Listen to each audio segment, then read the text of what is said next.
before we get started, I just have a few, I guess, legal things I have to ask you to say, and that's just state your full name, you spell it out, and just you can just make a small, brief statement saying it's okay for us to use this media footage. Yes. Okay, my name is Imam Siddeeq. I am Muhammadsiddeeq.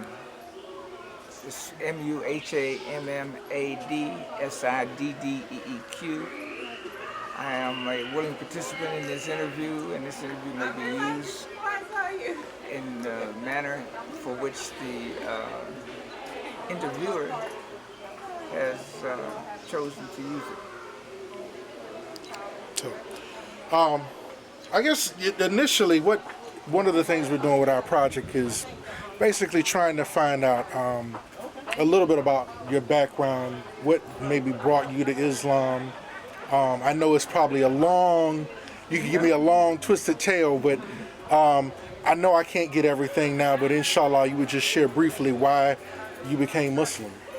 Well, I grew up in the hot jungle streets of Pittsburgh, Pennsylvania. And though my parents were very beautiful and conducted a very honorable, dignified, respectable home, the street that I lived on was a street that offered many, many tests, trials, and challenges. And perhaps that's the way it was when I was a youngster. We lived in close neighborhoods. You can find almost all your African Americans living there. And so in the hot, challenging streets of Pittsburgh, I was tried by every temptation that comes down the pike, because that's what was going on there in Pittsburgh.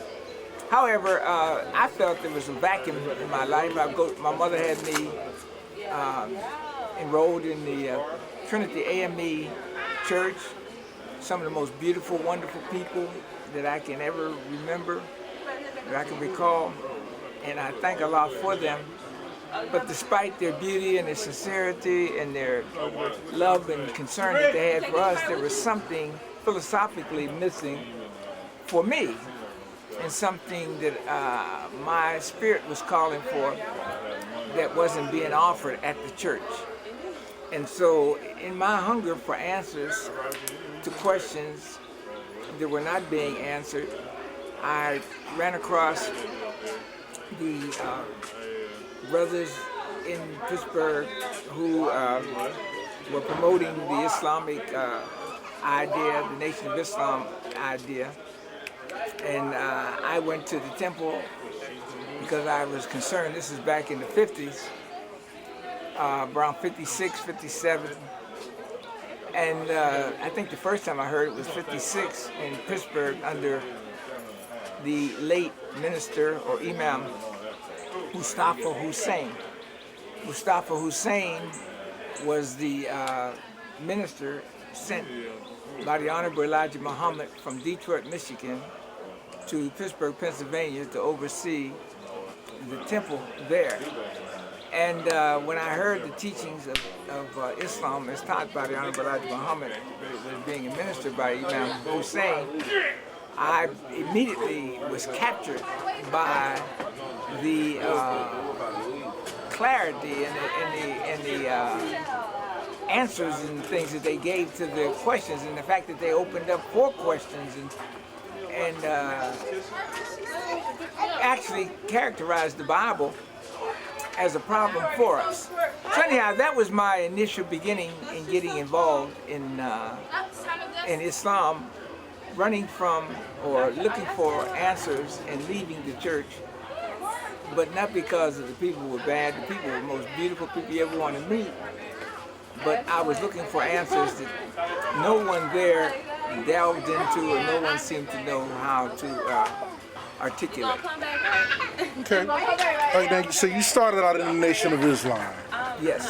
And it is my understanding that you developed a very good relationship with Imam Muhammad. Yes. How did that relationship come about? Well, first when I came to the Nation of Islam, I was worked in school, and I worked with education. And I was successful in having oversaw the administration of a school that was over 1,500 students attending daily. And with that, we made a lot of success with our students and our teachers. And the word got around the country. And therefore, I met the Honorable Elijah Muhammad first and worked with Minister Farrakhan very closely. What was that like? Which what? Which one? Both experiences. Well, first, Minister Farrakhan was a very beautiful experience. Minister Farrakhan is a very good person. He's a very beautiful human being, very good person. I think he has made a few bad judgment calls, you know, but history will address that. And but as an individual, working with him was beautiful. It was really rewarding. He was very friendly and a good person to work with. And he looked out for all of us who worked with him and those who didn't work with him. He oversaw the staff and the school and things like that. So working with him was a learning experience. He was very into it. He would stay close to the Honorable Elijah Muhammad. The Honorable Elijah Muhammad guided him, and he would quickly share the guidance from the Honorable Elijah Muhammad with those of us. So that was the first thing. And then as a result of that, I was called to Chicago over and over and over to meet with the Honorable Elijah Muhammad. And I was blessed to be there at his table and have conversations with him and ask him questions and get answers and guidance from him for the purpose of the school.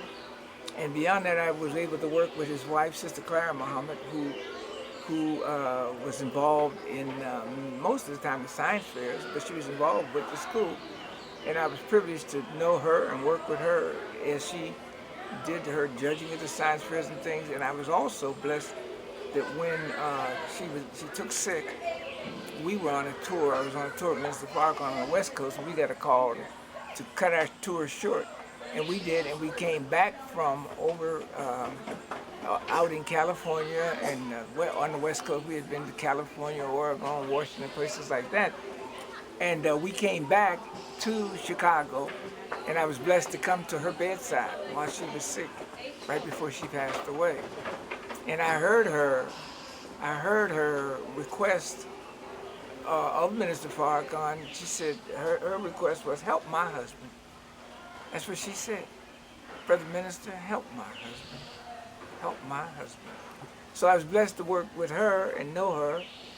And as a result of knowing her, I mean, then I knew all the officials out there, Abbas Russell, John Ali, Captain Raymond Sharif, Brother Sultan, and Assistant Supreme Captain Elijah Muhammad Jr. And then from there, when the Imam Siddeeq Muhammad came to New York prior to taking office, I heard him speak for the first time. And for the first time, I had my first nightmare in my life. Okay. I had my first nightmare in my life. Yeah, because I'm trying to hold on to an idea. And he's telling me, he said, if Master Farad Muhammad was the God to anybody, he was a God for the white man. That blew my mind. I mean, here we are thinking Master Farad Muhammad is our savior, our God, and all that. And he's telling me that Master Farad Muhammad is the God for the devil. So when that was completely away from everything. No, it was totally against everything. So I'm trying to hold on to what I knew. And then Imam is just blasting that stuff away, you know. And so I woke up in the middle of the night, drove my fist through the chest of drawers, you know. And my wife said she didn't know what was wrong with me, you know. And that's the day after I heard Imam Warthi Muhammad speak, Minister Muhammad, as we called him, Supreme Minister.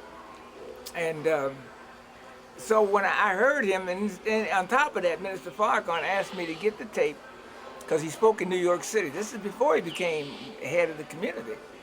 He came to New York months before that, before the passing of his father. His father was still alive.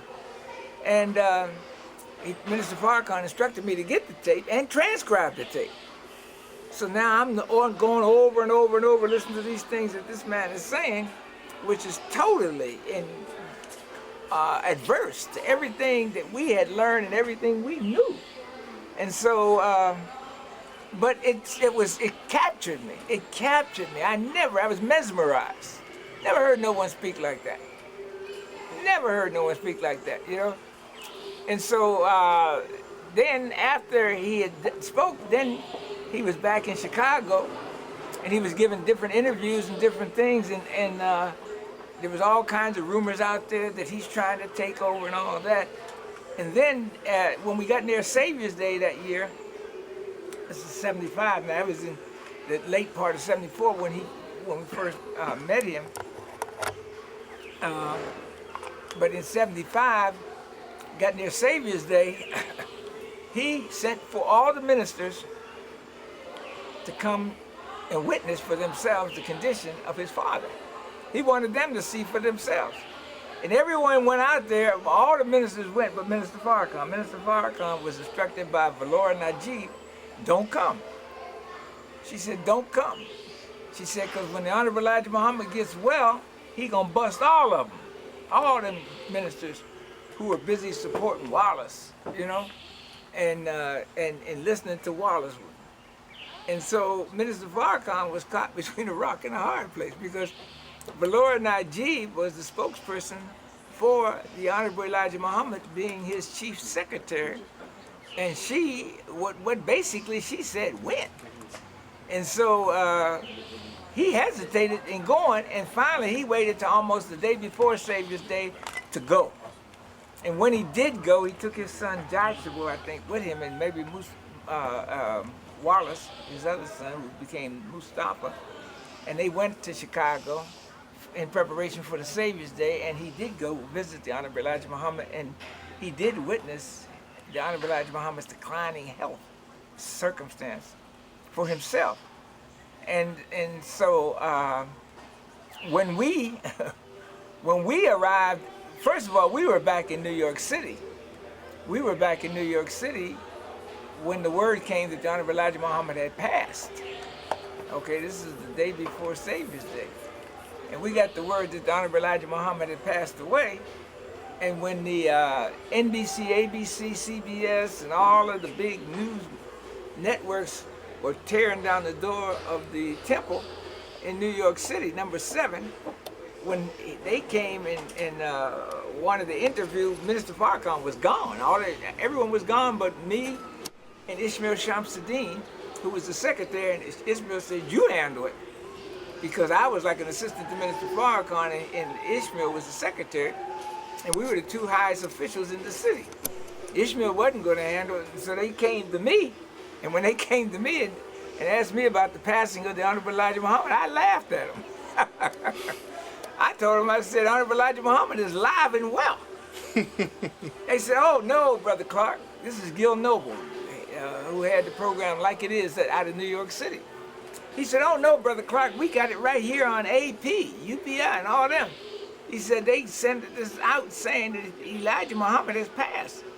And I told him, I said, Brother Gil, I said, the devil does that every year around this time. They start some stuff about the Honorable Elijah Muhammad passing his health and stuff like that. I said, trust me, the Honorable Elijah Muhammad is alive and well.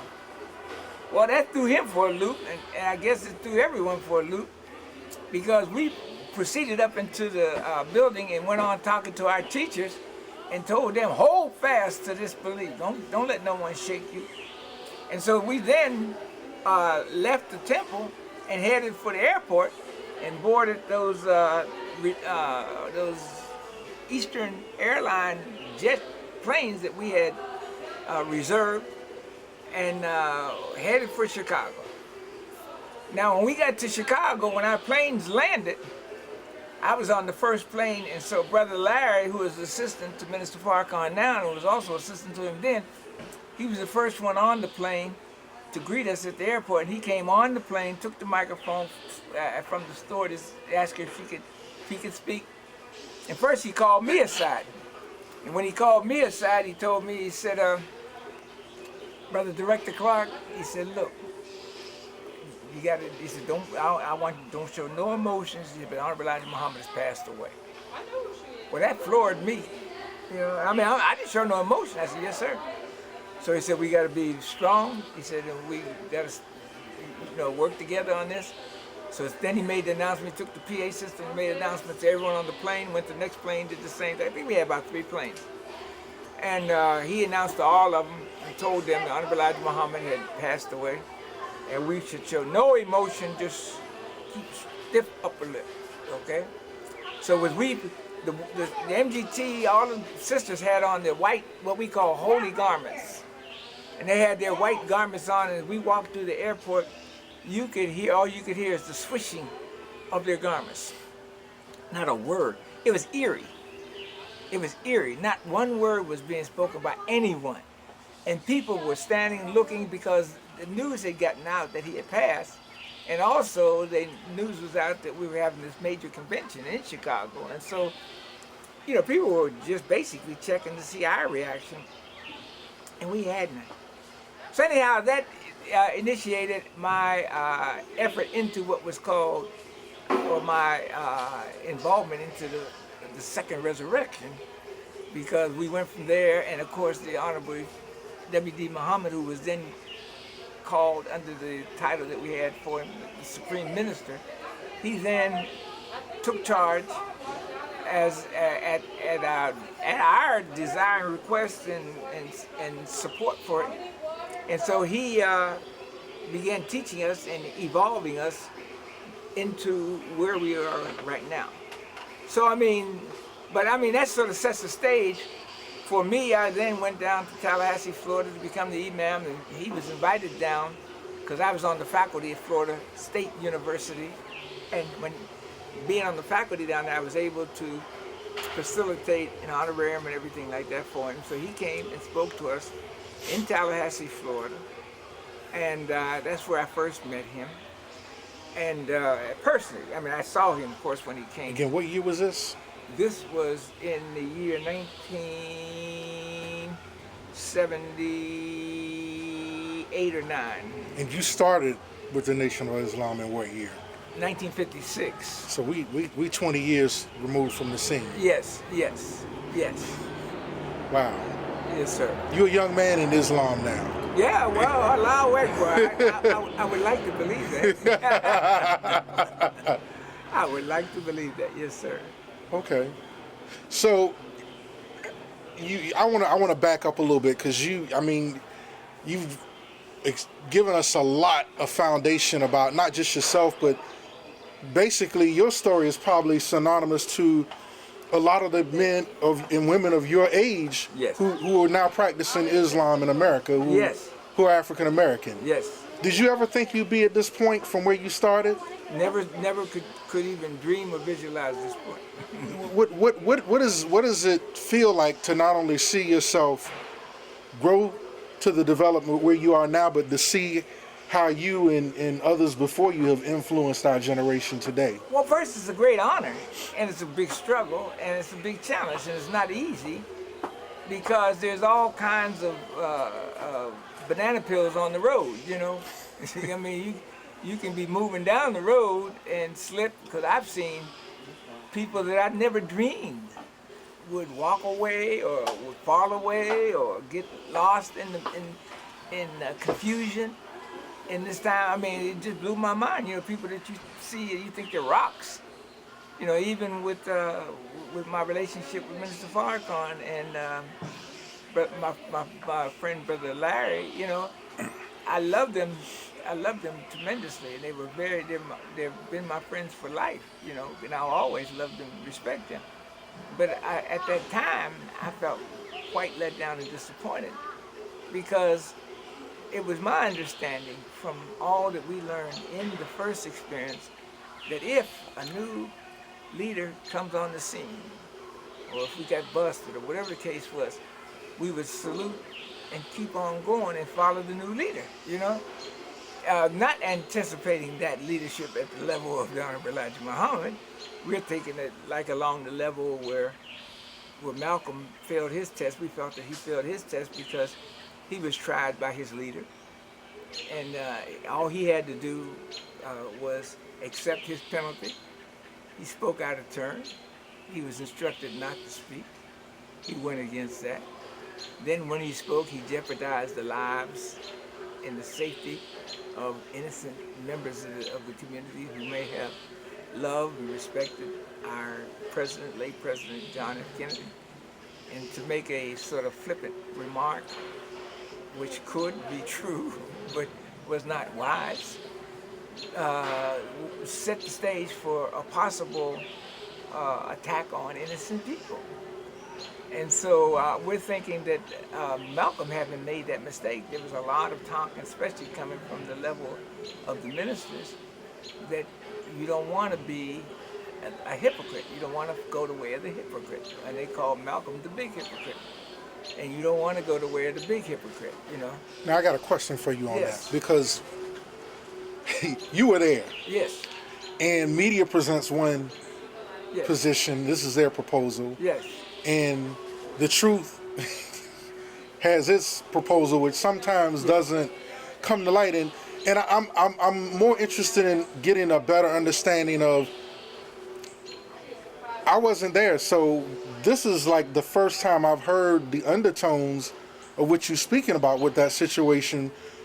It's not saying that, I'm not saying that you're saying Malcolm was wrong, but what you are saying is he should have not addressed the position in the way that he should have at that time. Malcolm, may God forgive him his sins and bless him for all the good that he did. He was a good brother, but he made some serious mistakes. Serious like what? Because and I want to. I'm asking this not to persecute anyone, but I understand. this interview is about the truth, and our story sometimes it doesn't get out. Yeah, well, Yeah, and Malcolm X is like one of the first names you hear when you hear Muslim and being black. and let me first, before I say this and say the things that I'm saying, I want to be clear. I was not one of the ones who was right up in the presence, physical presence of Malcolm, never.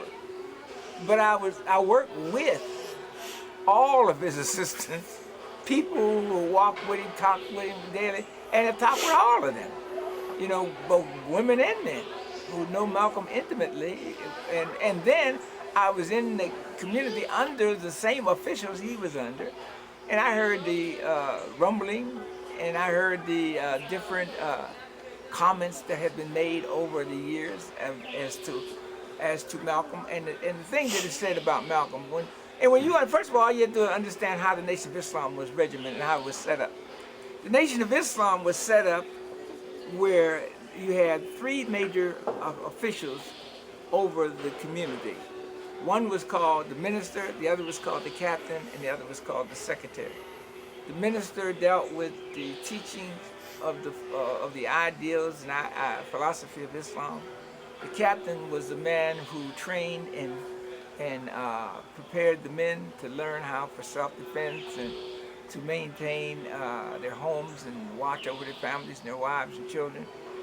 And the secretary was the one who did most of the economics and making sure that the bills were paid and the people were paid, and the monies that we had, we invested in the businesses and things like that, and that was the secretary's job. And of course, along with that was a sister captain who worked side by side with the brother captain who watched over the women. Where there was a school, there was a director of education, and he was included in that mix. So once you understand how that went, now anytime somebody spoke out of turn, that person was normally penalized for 30, 60 to 90 days. If you broke the law, like had adultery, fornication, something like that, with a sister, you'd be put out of the temple for what's called 1 to 5. 1 year to 5 years, meaning depending on how well you rehabilitate yourself for the first year you're out, and if you don't, then you can stay out as long as 5 years. And nobody wanted to be put out of or excommunicated from the temple, because once you get involved in the temple, I mean, we were living in a special kind of situation in Islam, and once you became acclimated to that, then to be removed from that forcefully or any other kind of way was really devastating. Where friends that you had could no longer speak to you. Your parents, if they were still in, they couldn't speak to you. And so anyhow, but put it that way, so I'm saying, the point I'm making is there were a set of rules, and those rules were enforced by the officials. And the captain had to enforce, the minister was there, and they coordinated their efforts in making sure that these rules were followed and enforced. So I'm saying, so Malcolm enforced these rules on others. That's where I'm coming from. Malcolm is not like this, oh, this is brand new to Malcolm. Malcolm was a minister. Being a minister in a city like New York, number 7, look, New York, and when we had an FOI meeting, we had thousands of people at the FOI meeting. And some of these you hear people talking about, I've been in the nation, I was in the Nation of Islam, they come from Yucca Gulch somewhere, you know, and they had 3 or 4 people that come out on a Saturday. They got a little taste of it, but they didn't get the flavor and the taste that we got in New York City. New York City, we could live, sometimes I would go for 30, 60, 90 days and not have to deal with anyone outside of the Islamic community.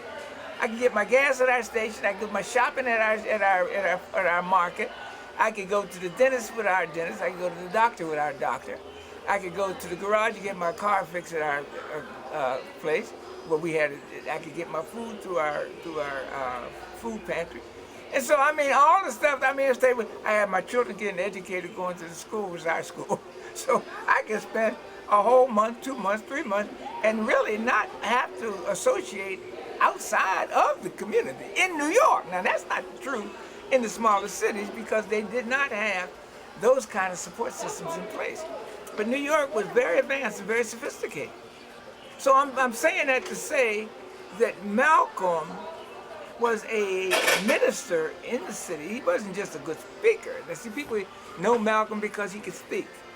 But his job as a minister was not only speaking, his job as a minister was to support the captain and the secretary and all those and everyone in the enforcement of the law. So the minister, anytime someone was put out, it came before the minister as well as the captain. The captain then would make a decision, and that person was gone. And normally they always, confided with each other before the move was made. So I'm saying this was no secret to Malcolm. It was no secret to Malcolm was how the chain of command went. It was no secret to Malcolm that when the Honorable Elijah Muhammad gave a command, it had to be followed. And the Honorable Elijah Muhammad, at the day that JFK was assassinated, our president, former President John Fitzgerald Kennedy, the Honorable Elijah Muhammad, we had a meeting scheduled down in Manhattan Center. At the time I was in Pittsburgh, or between Pittsburgh and Washington, because that's where I was at that time. And but the meeting was scheduled at Manhattan Center, and the Honorable Elijah Muhammad has sent notification around for us, if there are any programs, activities, or anything scheduled, cancel. And he said no one is to make any comment. No one is to make any comment on the circumstances of the assassination of the president. And when a statement would be made, he would make it. And so this captain, they shut down the meeting down at Manhattan Center, but the reporters had come out. Watch your money there. Excuse me.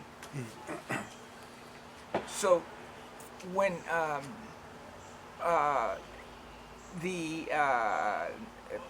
Malcolm got the announcement and they canceled the meeting.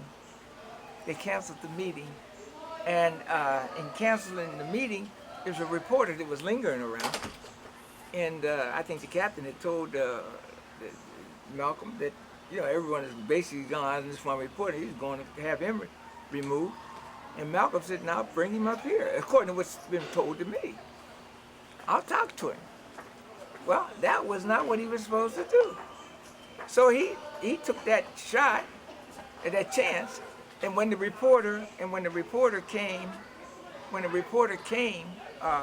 up, of course he asked Malcolm about the situation with the president, and that's when Malcolm made, according to the record, that remark that about the president in case of the chickens coming home to roost.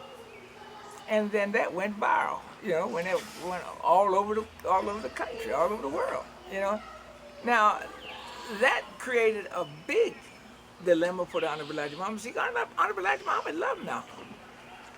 He loves Malcolm, even though many people were jealous of Malcolm, and many people in the nation didn't like Malcolm. It's no different than it is today. You know, there are people who just can't accept somebody who has a superior mental grasp than themselves. And so Malcolm there was a lot of envy and jealousy around Malcolm. So they envied Malcolm and were jealous over Malcolm, but even though they were envious and jealous over Malcolm, they respected him and stayed away from him as long as Honorable Elijah Muhammad had his arms around him.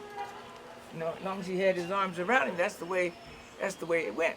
But Malcolm knew then, when he made that statement, he was treading on bad ground. You know, he had no business doing that. But then when he made the statement,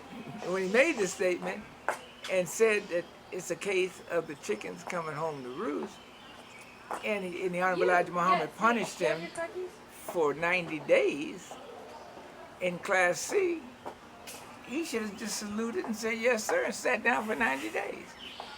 But see, this is sad, and this is why I had a little problem with Minister Farrakhan with the death of the Honorable Elijah Muhammad, because I heard this story 66 trillion times over from Minister Farrakhan. You know, and I got my strength and training from him. He taught me, and he told me, and we talked this over and over 1,000 times. Malcolm should have submitted. And so I just assumed with that kind of teaching that he would, I'm talking about Minister Farrakhan, being that we were criticizing Malcolm, that if or when any challenge like that would ever knock on his door, he would submit. You know? You're referring to after Honorable Elijah Muhammad died, yes. And then there was a new leader. Yes, I'm thinking that I'm reflecting on the mistake that Malcolm made. Right. And the fact that we talked about it over and over and over. Minister Farrakhan would come and teach us in classes. We would go and travel around the country, and he would make tremendous, excellent speeches. And he did a wonderful job spreading the teaching of Islam to the people out there in Harlem and throughout the country. But when Malcolm did not bow, and mainly people start coming to him, Percy Sutton and them, what is Ruby Dee's husband? Ozzie Davis. Ozzie Davis and those different guys came to Malcolm and were telling him, "Oh, Malcolm, it is you, man. You're the one who made these people. Malcolm, you're the one." See, they were mesmerized by Malcolm, and Malcolm was an excellent orator, excellent speaker, and he had a good grasp on the spirit of what our people were looking for in that period of time. I mean, he was right on time. And so when these people came to him and kept telling him, you don't have to sit down for no 90 days. Who is this man? After all, you're the one that's making all this. And he was. I mean, but you don't want to forget that you had absolutely nothing to say, Malcolm, until Allah blessed the Honorable Elijah Muhammad to give you something to say and to give you direction. Now, you certainly were able to articulate it better because of your unique charisma and way of speaking. And so you attracted more people and younger people and larger crowds and things like that. But the point I'm making is he knew he was on uncharted waters. He knew he was wrong. He should not have gone against what the Honorable Elijah Muhammad told him. And when he did go against what the Honorable Elijah Muhammad told him, he should have accepted the punishment, which was a 90-day punishment, which is no more than what he has put on other people himself. And he should have accepted it. Now, this same pendulum swung again, you know, and it swung with the passing of the Honorable Elijah Muhammad. And I'm thinking that Minister Farrakhan, my dear friend and mentor, was not going to get caught up in this. In fact, I wrote a letter. I mean, when Captain, Brother Captain Elijah Muhammad Jr. came to New York City and was signifying that Minister Farrakhan had not accepted to follow new leadership. And I wrote a letter defending him and telling Elijah Muhammad Jr. that all of us had accepted it, and that he, in so many words, that he had no right to accuse Minister Farrakhan like that. And then I would come out to the meetings on Wednesdays and Fridays, and Minister Farrakhan would be teaching on Sunday, Wednesdays, and Fridays. And one day we were going to see a movie, Parallax View, down on 59th Street in New York City. And as we were riding, I told him, I said, Brother Minister, can I say something to you? He said, yeah. I said, Brother Minister, I said, you come out every Wednesday and Friday. I said, you keep trying to tell the brothers and sisters, you got to accept the Supreme Minister, you got to accept. I said, Brother Minister, I said, it sounds like you haven't accepted it. I thought that's my duty as a friend to say it. And that's how I said it to him. I didn't say I wasn't trying to be flippant, I wasn't trying to be smart, I wasn't trying to hurt him. I said it in the privacy of his car with me and him. I'm driving, he's sitting in the driver's seat. He has this burnt orange Lincoln town car with white roof, you know. And when I said that, he said to me, he said, Brother Director, how could you say such a thing to me? He said, you're my friend, how could you say that? I said, well, Brother Minister, I'm just saying that by you keep saying it over and over. I said, it sounds that way. I said, I'm not saying that's the... But he was hurt, and I didn't mean to hurt him. I wasn't trying to hurt him. That wasn't my intent at all. I called myself, I was always honest with him. I wasn't a yes man for him.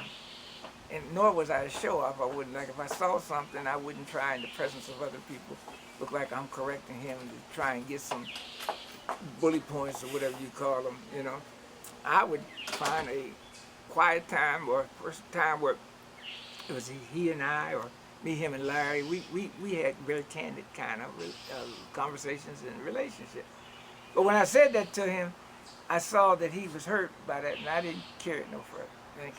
I left that alone. But he got the message what I was saying, you know. But then they had an invitation right on the heels of that. The really Honorable Imam Muhammad had the invitation to go over to Angola. I think it was Angola, where Idi Amin was the former leader. And they went over there for this Africa of unity, some kind of united people. And Idi Amin made some comments about the delegation from America that came to that conference. And he was saying that they need to go back home in America because Queen Mother Moore, who was then a figure to reckon with in the activist movement of black nationalists and all like that in Harlem, she had come over there. Mr. Farrakhan had come over there. I think some of the other people from different groups had come over there. And Idi Amin told them they needed to all go back home and get together and choose one leader to represent the voice of America, you know, as opposed to all of them coming over with different agendas, you know. Anyhow, while he was over there, they called me. Him and Larry was there too, I believe. Anyhow, they called me, and then they had some. I could hear some disgruntledness in the tone of the conversation, you know. Not disrespectful, but I mean, I could hear. I didn't hear total commitment like we had with the Honorable Elijah Muhammad. That's what I didn't hear. You knew the difference. I knew the difference, you know. And it wasn't that they were outwardly rebelling, but I could hear that there wasn't the same devotion, dedication, unquestionable allegiance it wasn't there. But I was, not because of anything other than Imam Muhammad he reached past my political correctness or all that. I heard a voice crying into my soul from his words. I heard sincerity. I heard clarity. I heard a direction. I heard God speaking through this man, And I mean, I wasn't playing. There wasn't no thing where I'm going to be loyal to him because I'm a good guy. Because a lot of people were loyal because they were good guys. I was loyal because I felt that God had touched this man's soul, and he was able to bring that kind of thinking to the masses of the people. And when he did, it just rocked our souls and brought us alive. And I didn't hear that coming from two brothers who I love dearly, Minister Farrakhan and my brother Larry, who was then called Kareem Abdul-Aziz, because the Imam had given him a name, and later gave Minister Farrakhan the name Minister Louis Halim Farrakhan. I think that was it. Yeah, gave me the name Halim, But anyhow, I didn't hear that, and when I heard the call that I got, it was sort of a call questioning the instructions and the direction the leader was taking us in. In other words, I understand the Supreme Minister gave a big speech the other day. Yes, what did he say? That kind. I mean, it just didn't have the ring like the old ring when the Honorable Elijah Muhammad spoke. It wasn't no what did he say? It's the Holy Apostle spoke. Allahu Akbar. I like a copy. I didn't hear that. But anyhow, but still, I loved them and they loved me. But when they got back, then I could see that they had some plans that were not in accord with where I was willing to go or was thinking about going. And so that's where I start sensing that we were on two different paths, and that what they were looking forward to and moving towards was not where I was trying to go or willing to go. Okay, wow, that's a serious history lesson. Now, did you teach history in school, or you mentioned you were on the faculty at Florida State? I taught, ironically, science and math. Now, math was not my subject, but the level of math that I taught, I learned math because math wasn't my subject, and I buried it, and I could teach it very well because I found tricks and methods and strategies for teaching math. And then I taught that to freshmen and athletes at Florida State University. Athletes, yes. Now, you mentioned also... and also high school students who were coming into the program.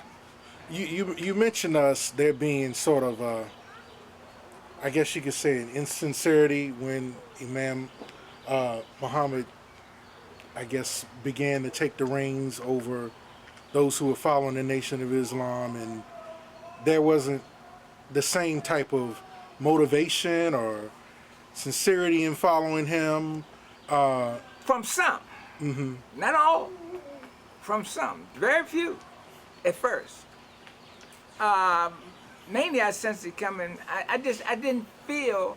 I felt a hesitancy from the minister. I felt a hesitancy, and the reason why I was sensitive to it because I was very close to the minister, and we were very frank and open with each other, And when I saw that that they were not on the same path, or had not arrived at the same kind of commitment that I had, though they were not openly rebelling, but I could see there was reluctance and hesitancy.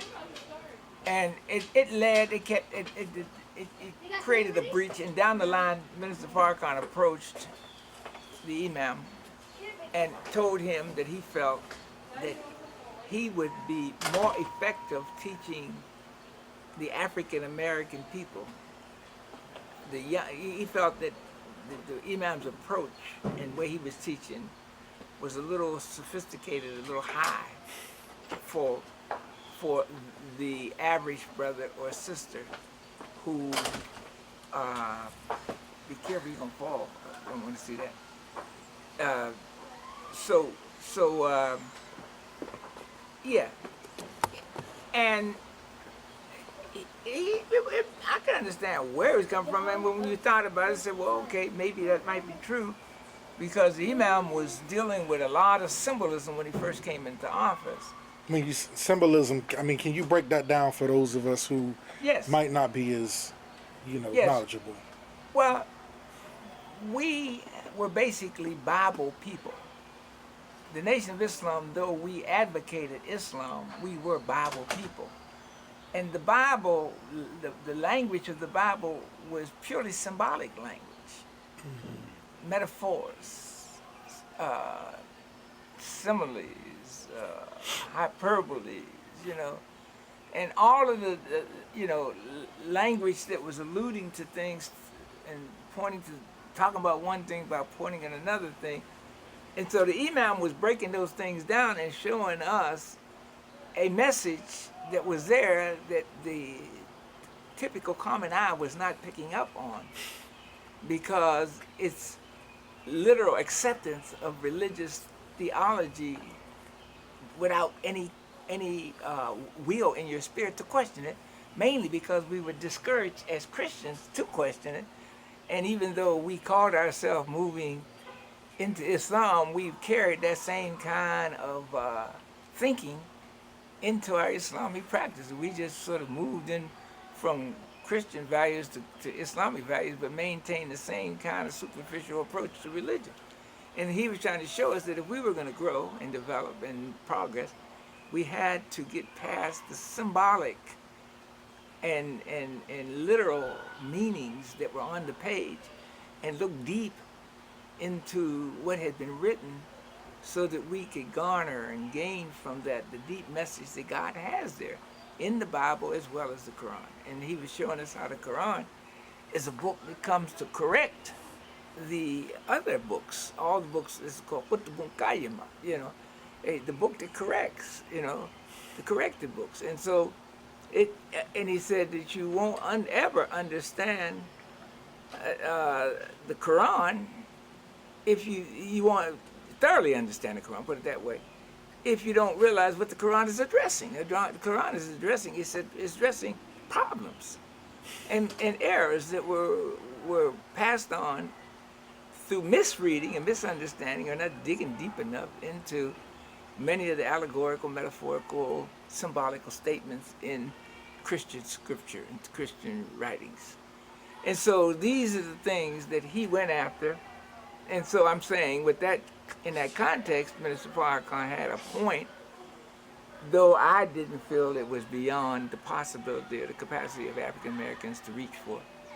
And anyhow, but he approached Imam Warthi Muhammad, asking him would he respectfully allow him to take leave of his ministerialship as it has existed now, because he felt he could be more effective if he were given the freedom and the right to go ahead and reach out for the people in a different way, in a way that he felt could reach them, which he had in his mind, obviously, the way that the Honorable Elijah Muhammad had done it, in the strategy and the psychology that came out from the teachings of the Nation of Islam. Mm-hmm.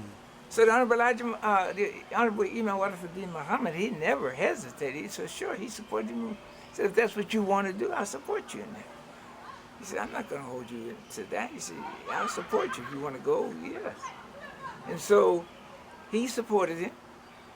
And so Mr. Farrakhan began, because he was basically set up on the west side of Chicago, having been transferred out of from New York.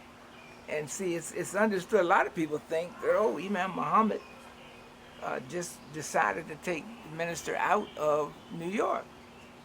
But Imam Muhammad told me personally, he said it wasn't his decision. He said he never made that decision to take the minister out. He said many of those brothers and sisters who worked under him came to him and requested that. And some of them presented different reasons. And one of the reasons they presented was they felt Minister Farrakhan would be killed if he's left in New York City. And that made a lot of sense because they had already accused Minister Farrakhan of stealing and taking money and doing all kinds of stuff. And that wasn't the kind of man he was. He wasn't that kind of man. See, if we're going to tell the story, tell it fairly. Tell it fairly. You don't have to add nothing to it. Minister Farrakhan in his ministry in the Nation of Islam, and I was there as a witness, he was, in my opinion, a very honest, sincere, dedicated follower of the Honorable Elijah Muhammad, and he was not wheeling and dealing, taking money and stealing money. The monies that he spent basically were the monies that were allotted to him or he gained or earned doing various speeches with honorariums, but he was not one stealing money, which he was accused of after the death of the Honorable Elijah Muhammad. He did not steal anything, that I know of, and I worked close with him. He was very dedicated and very sincere and very committed, and he did a very commendable job in New York. So let's be fair about this thing, cut the cake fairly, and he was very, very dedicated to the Honorable Elijah Muhammad. The only thing I had a problem with was at the changeover, I just felt let down. I felt let down. Now, it's unfair for me to say he did something wrong, but I got to tell you how I felt. I felt let down. I felt that he let me down. No, go ahead. I want to not move away from that, but I do want to, because you and I, we had a discussion before, and I want to kind of lead into that. But Okay. before I do, I'm new to Islam. I've been practicing for 15 years. Okay. So I did not come into the religion because my parents were Muslim. I came into it because I just started reading one day, and alhamdulillah, this is what I found. Well, that's a blessing. Yeah. But you have touched a lot of people in this world, both in the religion and outside of the religion, and you're a very modest and humble brother. But can you just kind of give us an idea of some of the people you've done business with, you connected with outside and inside of the Nation of Islam, who other people may know of, but not maybe so familiar with who you are? Well, I mean, I've been blessed in the presence of people like Minister Farrakhan and traveling with him to be in the company of very prestigious and well-known people, But I mean, it had nothing to do with me, personally. It had nothing to do with me. I mean, my working with Minister Farrakhan was one great blessing. Then I worked with the Honorable Elijah Muhammad. I thought that was a triple duper blessing, And of course, all the high officials I never knew Malcolm personally, though I was in the environment while Malcolm was alive, But I didn't have that kind of a relationship as Minister Farrakhan and them did with him. But then Muhammad Ali, of course, I was blessed to not only touch, meet him, but to be able to strike up a strong friendship with him and travel with him on a number of occasions and be in his presence on other occasions, which was very honoring for me. And of course, being with Minister Farrakhan, I was able to meet people like Aretha Franklin and Jesse Jackson, who I would have never known. Of course, Al Sharpton was just a young brother in New York City who was trying to find out his own direction there. So of course we all met in Mamu Baraka, Leroy Jones and all of them, and Sonia Sanchez, Nikki Giovanni, all of those, and of course Angela Davis, Huey Newton and them. I was not, didn't meet Huey, but I was on the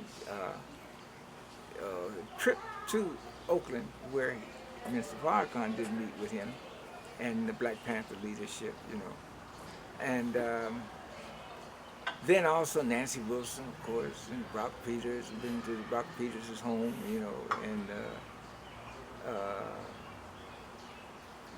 Minister Farrakhan was asked to play the role of Malcolm, I think, under a group of people that Brock Peters was associated with. And he and we had a big,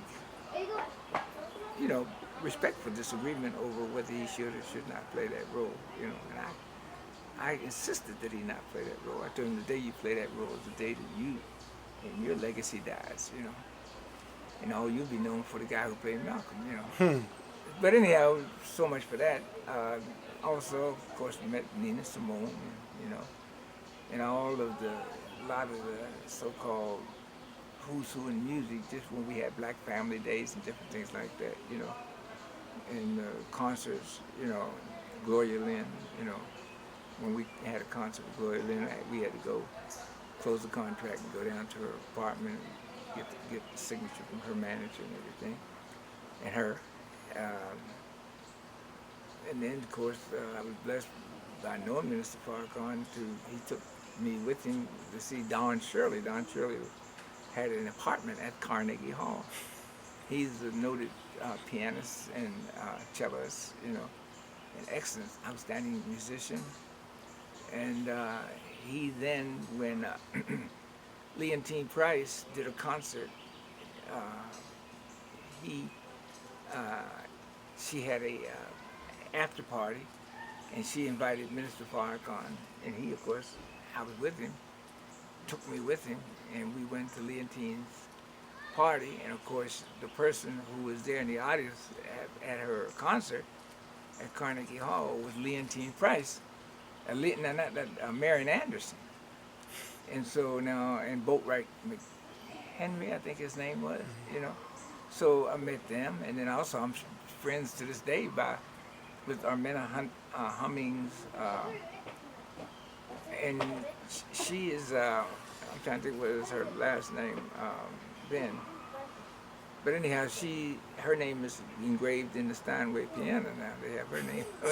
That's the kind of pianist she is, and her and I are still friends. In fact, her son attended the University of Islam, and he's a very outstanding violist as well as conductor, Wow. And of course, with Mike Tyson, I worked with Mike Tyson, and I was in the presence of almost everybody. I could name, James Brown and all of Dr. Martin Luther King's children, both Martin Jr. and Dexter, and Jesse Jackson's children, Jesse and I forget the other boys, and Jonathan. Met with them, and of course Elijah One, the basketball player, Emmett Smith, the football player, and of course my dear friend, football player in Pittsburgh, Mal Blunt. We're dear friends of his. And I mean the list goes on and on and on. I mean I could, if I just sit down, I could probably throw aside this building of celebrities, And I say this, like, I said, I probably have done more interviews than any person in our community, and probably they'll have to do a whole lot to even catch.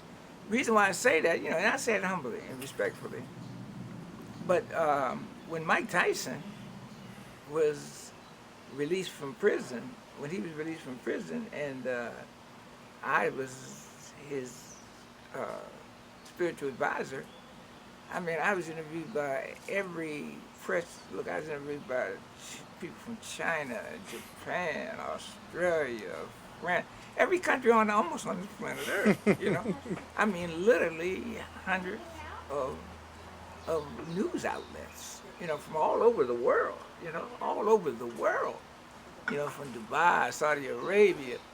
I've had lunch with Prince Bandar, you know, who is who came and bought, I don't know what, 3 or 4 of them AWACS out of his breast pocket. They cost what, $1 billion a piece or something like that. I've had lunch with him. I mean, but it's humbling, because I'm just a little brother. I don't have anything big to offer.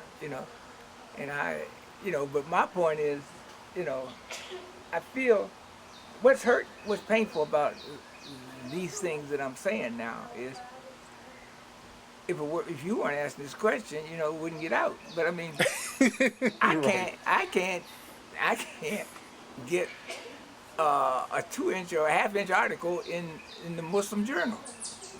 If I send a $100 bill with it, I can't get nothing in the Muslim Journal. What does that say about the state of where Islam is now in America? And I don't want to say just within the African American community, because we are American.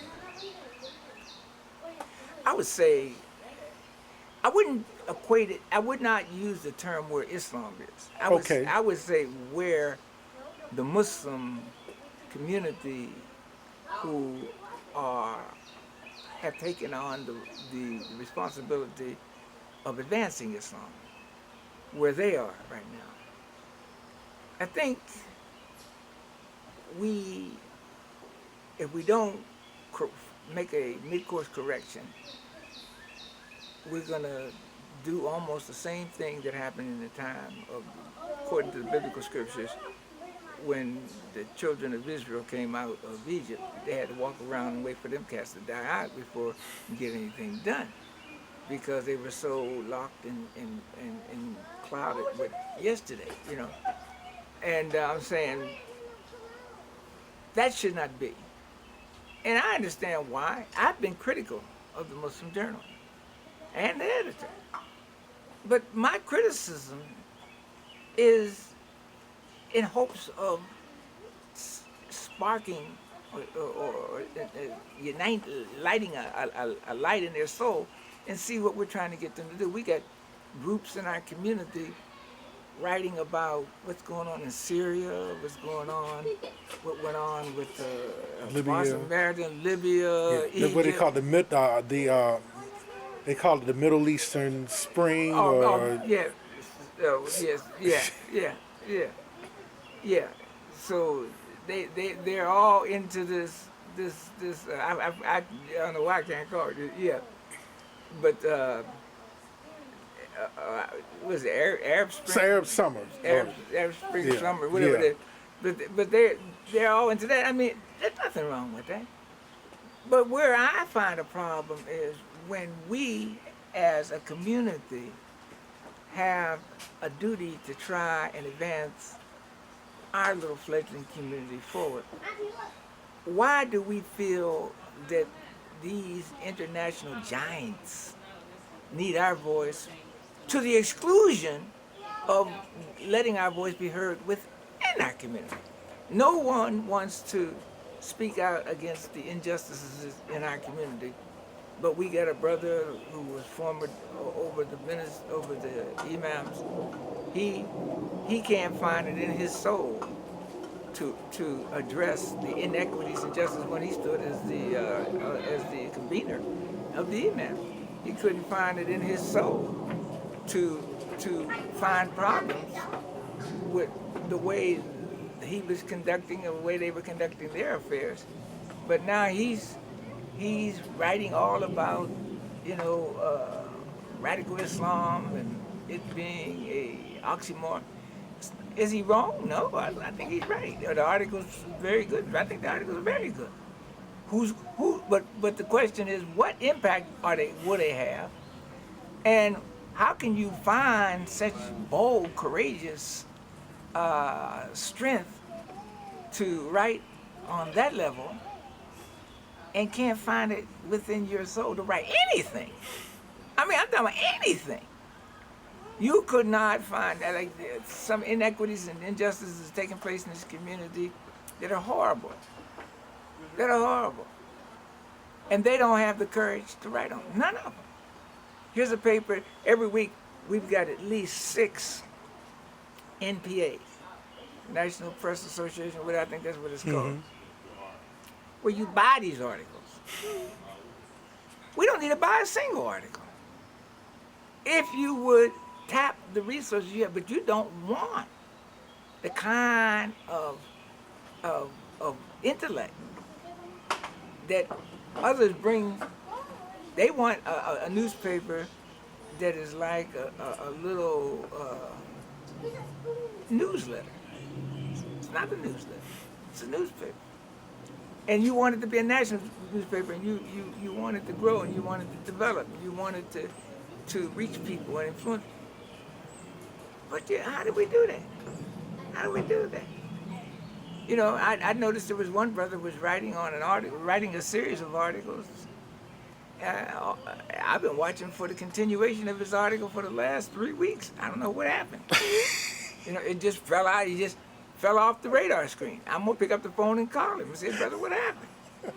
You know, did they pull the plug on you like they pulled the plug on me? You know. So anyhow, all I'm saying is, so the point is, no, it's not the problem with Islam in the United States. It's the problem with those of us who are the custodians, who don't have the courage to speak a word directly to the truth, no matter what. Now, I'm no angel. I'm not sitting here speaking like the Lamb without spot or blemish.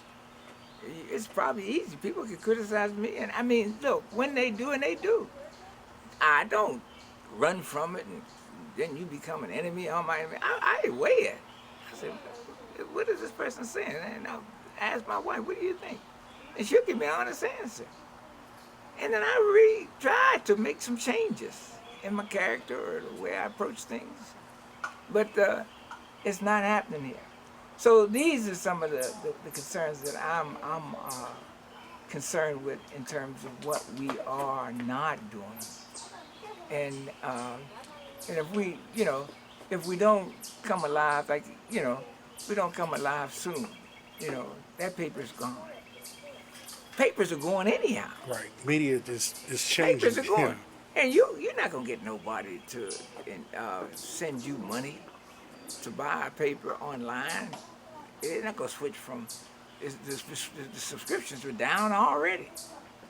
And I mean, it's a sad testimony if we just had the courage to sit down and had the will to listen to people who you don't necessarily like or agree with. We could go somewhere. But we're a kind of people that if you criticize me, you're my enemy. I can't even get an answer from the paper. I can't. My daughter, who was the wife of Imam Siddeeq, she wrote a request on an article something we were trying to do with the paper. They never even gave her a courtesy call back. That's not the way you do business. Not because she was the wife of the Imam. That shouldn't even come into play.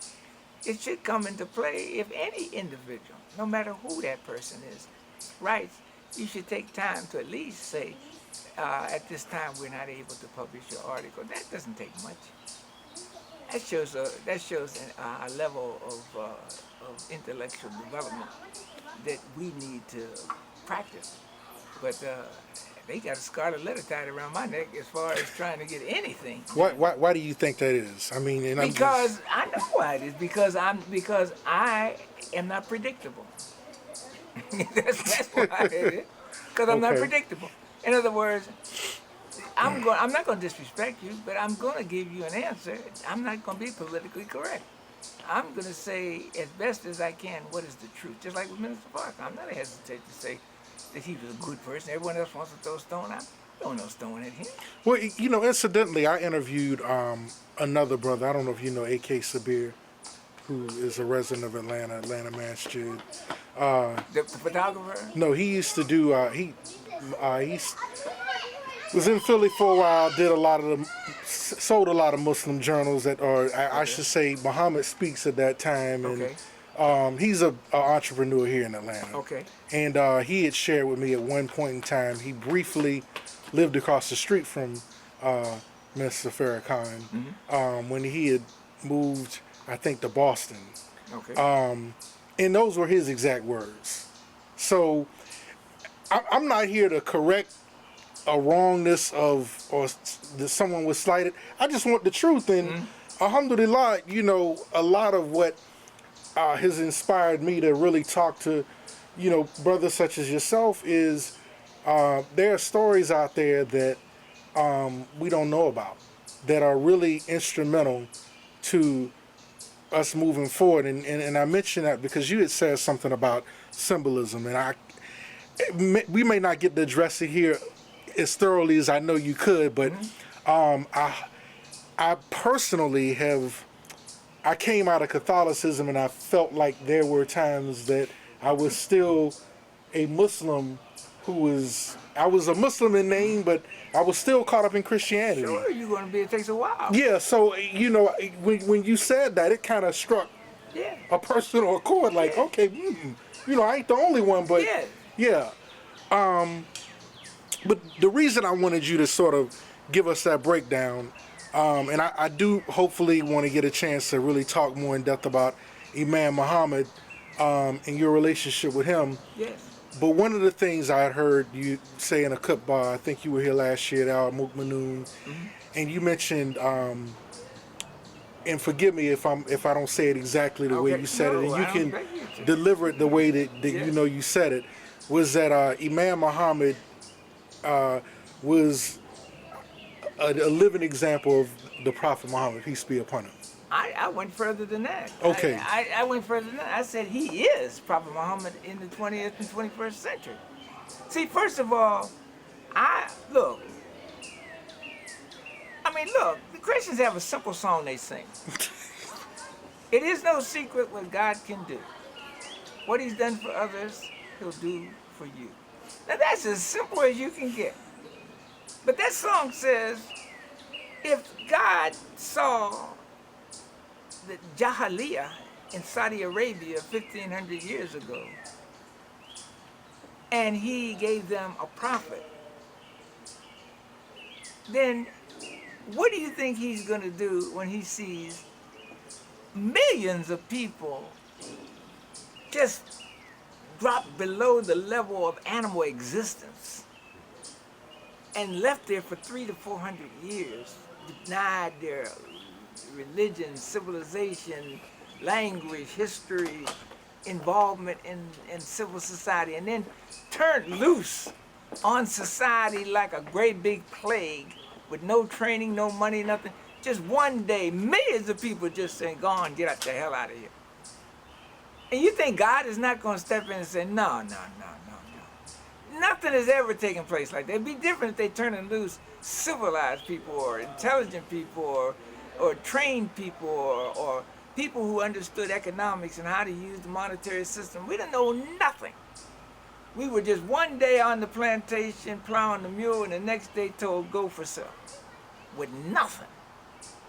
We didn't even get a sandwich, a change of clothes, a change of underwear. We were told go. So I'm saying, so why would we believe that God is not going to intervene on our behalf? I can't understand it. And I'm saying the intervention that took place, I believe, is when God breathed into the spirit of Imam Muhammad by way of the Honorable Elijah Muhammad and his wife Clara Muhammad. Now take a look at this. Here's Clara Muhammad believing that Master Farad Muhammad is God. Here's Elijah Muhammad believing Master Farad Muhammad is God, and they are told by the man they believe is God they're going to have a child, and that child is going to be a boy. When he's born, name him after me because he's going to be the next leader. Wait a minute now. Don't you know that's a powerful thing? You ever see, like even with homosexuals, that, some of them, are so, they think so much like a girl, they begin to take on girls' features and look like girls. And it's the power of the mind, the psychology of the mind, and how the mind can help develop a certain kind of spirit in a human being when you believe something, and you believe it strongly. And I'm saying Imam Wadafuddin Muhammad was taken, Clara Muhammad was taken, Elijah Muhammad was taken, and they believed God influenced their thinking and their involvement, and God intervened. And that Elijah Muhammad was the Elijah from the Bible. and that he was the messenger of Allah. Don't make no difference whether that was true or false. What does make a difference is he believed it. He believed it to be true. And if he believed it to be true and she believed it to be true, then they went and had relationships to produce a child, thinking they have been guided by God to produce a divine child. Then the child comes and they begin to breathe this same kind of thinking into this child's mind and into this child's spirit. And the child is taken away from society and reared in a certain way and guided in a certain way. And then the child himself begins to demonstrate a certain kind of unique, deep kind of introspective kind of personality, deep thinker. And the child begins to grow and develop and grow and develop and believe in this kind of idea until he is mature. And then as he doesn't get a correction on that until he's in his adolescence, almost going into his 20s. And then he gets a straight, now he gets to review all of that while he's incarcerated, serving time for not going to the draft. And it is then he begins to study his Quran and begin to take a deeper look at the book that we held on the shelf but never opened it up to read. And I'm saying, and it is then this man began to move. And then God touched the heart of this man. It was almost like the same thing that took place in the time of the prophet, where he went up into the cave. Imam Muhammad was touched by God to deliver his people and to deliver us from the problems that we have right now. And I'm saying that I believe that he is Prophet Muhammad in our time. I believe the same spirit that was in the prophet is in him. I believe the same determination is in him. The same love for his people and for all people is in him. And because of that, God rewarded that kind of thinking, that kind of belief, that kind of sincerity, that kind of dedication, and gave him and called him. And then he began to grow and grow beyond what he imagined he could be. And I believe that we have the Christ that is returning. And I'm saying, here we are, we running around wondering how to attract people to this religion and how to get the paper to grow. All we got to do is come out with a blazing headline saying Christ has returned. And you sell more papers than you can print on the press. And back it up.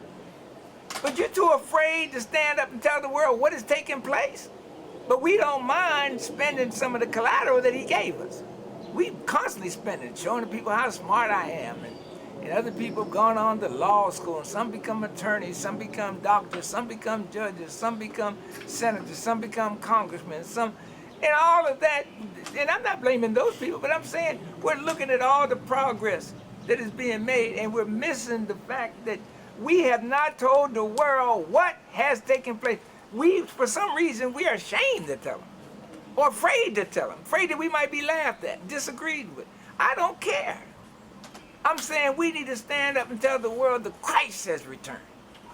The Christ is coming. Let's start the conversation. Start it, because that's what is taking place. Imam Muhammad said that Jesus Christ served the Last Supper and went to sleep. He died to this world. He said, but what about breakfast? If we have to rise in the night and break fast, right? We take a little meal in the middle of the night in the month of Ramadan. So he says, well, who serves the breakfast? Who serves the breakfast? He serves the breakfast. Imam Muhammad serves the breakfast. And what is the breakfast? The breakfast is the breaking the mystery on the truth of Christ. That's the breakfast. That's the breakfast that the world has got to know. The truth, the reality of Christ, that what has held the world in check, the misunderstanding on Jesus Christ and his mother. Oh man, look, we got so much, and I keep hearing the brothers and sisters keep teaching and teach. They like to mesmerize the people and get them honoraries and everything, and keep on going from one temple to the next. But look, let's forget all that. No, none of us have anything unique, other than the fact that we were blessed to be a part of this blessing that poured down from heaven. Now let's tell the world where it came from. Let's tell the world who it was. Why? Because it will start the conversation that needs to be started in America that can change America. We're looking at our young people going out shooting and killing and shooting and killing. Why? Because all you're witnessing is animal flesh. Imam Muhammad said a human being don't even begin to grow until the Spirit of God comes into him. Into that spirit that Allah breathed into him. And when I put the right amount of this and the right amount of that, and he becomes duly proportioned, he said. He said, then bow down to Allah.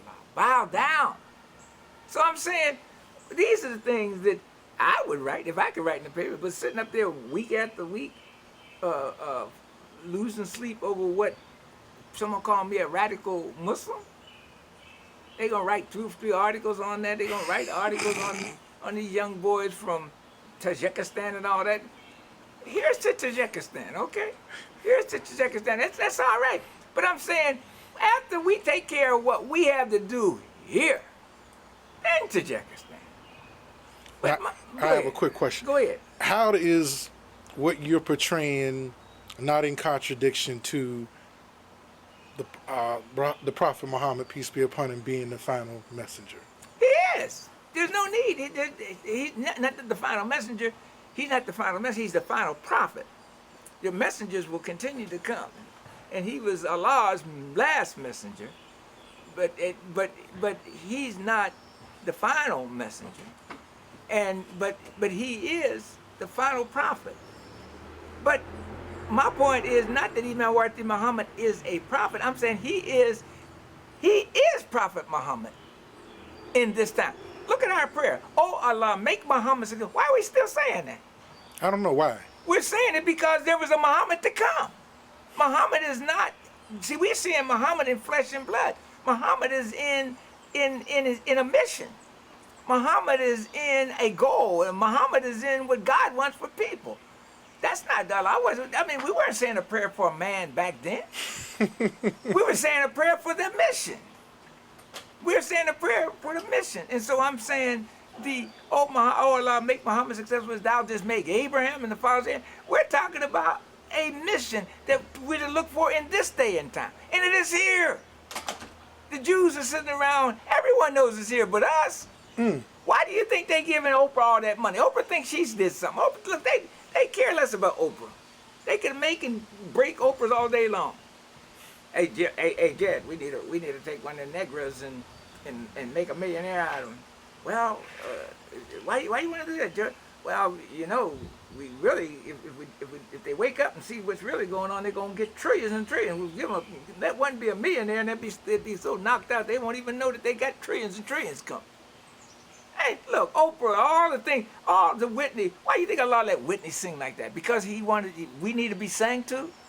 Why Allah made Michael Jackson so talented? Because we needed that? Why he let Muhammad Ali become the talent that he is? Because we need to see a boxer? Why he let Mike... Because all of this, LeBron James, this is to wake the world up to show you there's something special going on in these genes. There's something special going on in this human being that you call Negro, that you call slave, that you call foolish and ignorant. Something special is going on. And that something special is not just that they can play basketball and they can sing and they can dance. It is that God has touched this sort of individual. That God, it was God's plan, it was God's mission, it was God's will that we would come here as slaves. Because God wanted us away from that insanity over there because he saw it falling on his head. And he pulled us away. And kept us in a position so that we could one day, when all of that falls on his butt, that then the real mission that is to be fulfilled on earth will be fulfilled by the one who God has chosen. And it is coming by way of Imam Muhammad to the ex-slave. And we're too stupid to see that this is our day. We're too stupid to see this is our day. Why? And we're going to suffer and continue to suffer because we don't have the courage to stand up and tell the world that the Christ has come. The Elijah that they've been looking for. The 10th Imam that these Muslims are looking for over in Iran. The Christ that is going to take the sword and swing it and chop the heads off all that. Yeah, that's here. And what's the sword? The sword is the word of God. And chop the head off means get that ignorance away from them and wake these young boys and girls up to the fact that you got to become a human being. That's why they can keep killing like they're killing. Because the preachers aren't telling them nothing. We don't want to challenge the preacher. Well, when the Imam was here, you know, we couldn't do this when he was here. He didn't want us to do it in his presence. But I don't know what he told them, but I know what he told me. He told me he was the Christ. He told me I am that one. I introduced him at Florida State University. I still got the speech on tape. I got it on tape. And they wanted to challenge it. He never denied he was that. Never denied it. That was back in 1970 something. Then he said it, and I got another speech that I transcribed where he made it crystal clear. I am the one to serve. I am the Christ. I'm the one to serve that bread. Okay, he's gone now. Okay, we don't have to worry about embarrassing him. Stand up now and tell the world. We're looking at all these Christians celebrating what they guessing about. They got more spirit about a guess than we got on the real deal. They decorate their houses with lights and trees and singing da da da da dee da dee da. Joy to the world, the Lord decked the halls with. All of that is singing about us, and we standing there like this. It's about us. Let's tell the world it's about us. That's what the whole Christmas celebration is about. That's what the whole Easter celebration is about. That's what all of the celebrations. It's about us. And the wise among their people know it. That's why doors are opening. This is why you see Negroes with mega churches. This is the bribe. They want to keep these Negroes dumb and stupid. They think, oh, I'm important. I'm important. I can really preach. I know one Negro in my city where I live. Look, he's a nice guy, but he can't find his way out of a paper bag in terms of religion is concerned. He doesn't know religion. But they ain't giving him some churches big enough to set one of these stadiums here in Georgia into. That's the kind of churches he's got. With basketball courts and mega people. I'm trying to say they're doing that because they know it's our day. It's our day. And all this is a bribe to keep us from seeing what we can have if we would be wise. But if you want to take over a city, I can show you how to take over the biggest city in the world. Give me 3 people.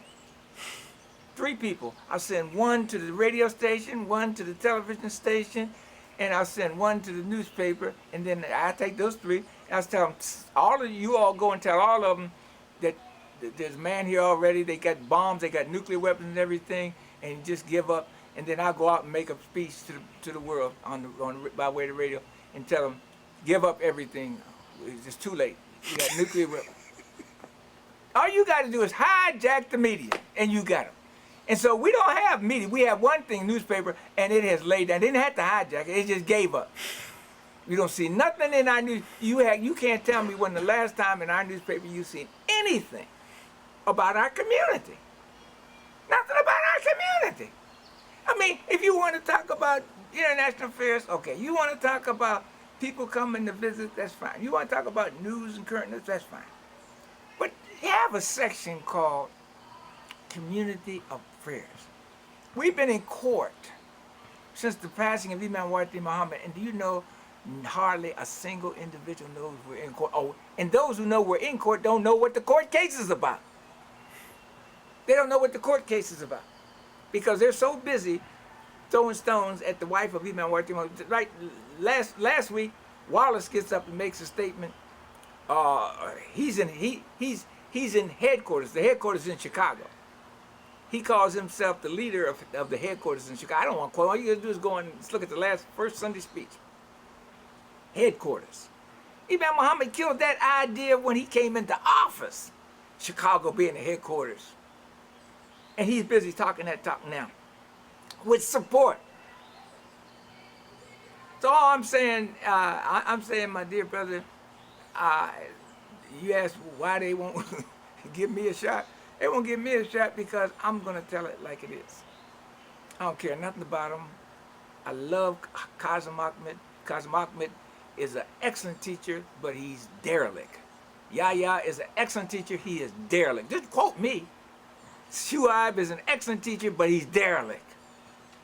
Because all of them are running around re-stirring and mixing another portion of Imam's teaching and not making it and addressing it They're highly intelligent, brilliant men with plenty to offer.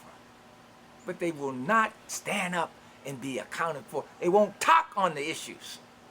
When's the last time you heard them stand up and talk about the issues? Talk about the court case. Talk about what it means if we lose control over the intellectual properties of Imam Muhammad. When have you heard one of them say one thing like that? One of them. When has Kazim said it? When has Nasser said it? And I know this is on top. Go tell it to them. I'll tell it to them myself. They're dearly excellent speakers. I love them. I love Kazim. Excellent speaker. Excellent Arabic teacher. Nasser, the same thing. Brilliant. Shuaib, excellent. Yahya, excellent. These are giants. But when have you heard one of them stand up and take as a theme and bring it home in their masjid and let their people down there know? Hell no, they won't do it. They're scared to death. We can't make it with people like that. We can't make it with people like that. They're not qualified. They're not qualified as imams. They need to go to the church and be preachers because they don't have the courage to take what they got and stand up with courage and teach it. And I hope that you publish this so that they can hear it. Inshallah. Allahu Akbar. Allahu Akbar. Okay.